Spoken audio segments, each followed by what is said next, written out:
নমস্কার বন্ধুরা, simple and বেসিক্সের নতুন ভিডিওতে আপনাদের স্বাগত। আমের সিজন, আজকে আমরা বানাবো ভাপা আম দই।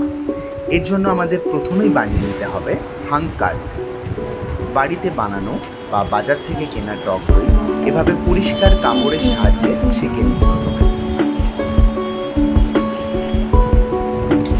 আমি এখানে রেড কাউয়ের দই ব্যবহার করেছি।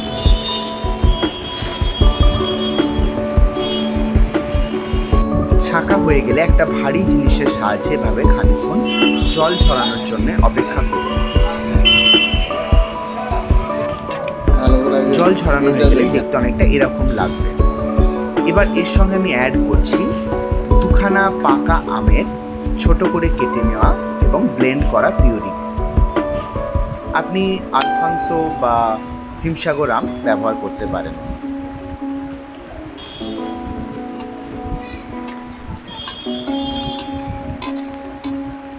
পুরো মিশ্রণটি অ্যাড করে নিলাম দইয়ের সাথে। এরপর আমি অ্যাড করব 4 থেকে 5 চামচের মতো কনডেন্সড মিল্ক। কনডেন্সড মিল্ক দিলে ঘনত্ব বাড়বে মিশ্রণটির এবং আলাদাভাবে মিষ্টি অ্যাড করার কোনো প্রয়োজন পড়বে না। এখানে আমি কোনো এসেন্সেরও ব্যবহার করছি না, যেহেতু আমের একটা আলাদা সুগন্ধ আছে। পুরো মিশ্রণটিকে এভাবে ফেটিয়ে নিতে হবে যতক্ষণ না সুন্দর একটা কনসিস্টেন্সি এরকম তৈরি হয়। সামান্য এলাচ গুঁড়ো পাউডার আপনি ব্যবহার করুন। পুরো জিনিসটাকে এভাবে একটা কেক টিনের মধ্যে আমি ঢেলে নিলাম। আমি আগে থেকেই বাটার কাগজ দিয়ে কেক টিনটা রেডি রেখেছিলাম।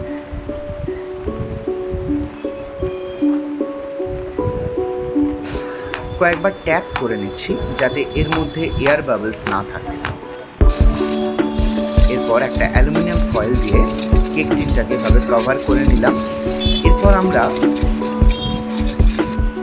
গ্যাসে প্রায় 30 মিনিটের মতো লো থেকে মিডিয়াম ফ্লেমে জিনিসটিকে বেক করব। ঠিক যেমন পদ্ধতিতে দেখানো হয়েছে এইভাবে আপনারা করুন। ঠান্ডা করে নিয়ে অবশ্যই 2 থেকে 3 ঘন্টা রেফ্রিজারেট করতে হবে। তারপর আমি দেখাচ্ছি কীভাবে আনমোল্ড করতে হয়। ঠিক যেমনভাবে আপসাইড ডাউন করে দেখানো হলো, এইভাবে আনমোল্ড করলে খুব সুন্দর শেপের জিনিসটা বেরিয়ে আসবে। দেখুন আমাদের ভাপা দই রেডি। কেমন লাগলো অবশ্যই কমেন্টসে জানান এবং ভিডিওটি ভালো লাগলে লাইক, শেয়ার ও সাবস্ক্রাইব করুন আমাদের চ্যানেলটিকে। ধন্যবাদ।